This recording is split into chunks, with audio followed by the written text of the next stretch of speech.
Samantala, pinangalanan na ni Congressman Rodante Marcoleta ang may-ari ng dalawa sa offshore accounts na iniuugnay sa isang high-ranking official ng Commission on Elections.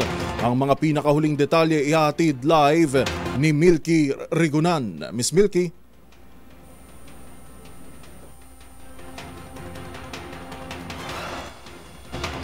Go ahead, Miss Milky.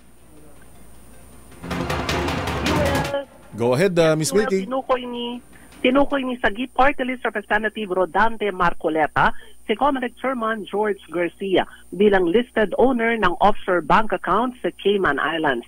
Ipinakita ni Marcoleta ang mga kopya ng mga bank transfer receipts para patunayan ang kanyang alegasyon. Napatunayan na nakapangalan sa isang George Erwin Mojica Garcia ang bank accounts na may ending number 0750 at 8562. Paliwanag ni Marcoleta na nakuha ito matapos magsagawa ng verifications ng offshore bank accounts gamit ang kanyang volunteer sa New York. Nagdeposito ang volunteer gamit ang Chase for Business ng JP Morgan na isang international bank. Nagdeposito lamang ng tig $100 ang kanyang volunteer at dito na verify ng may-ari ng dalawang account ay isang George Erwin Mojica Garcia. Ibinulgar din ni Marcoleta 22 out of 49 na offshore bank accounts ay sarado na.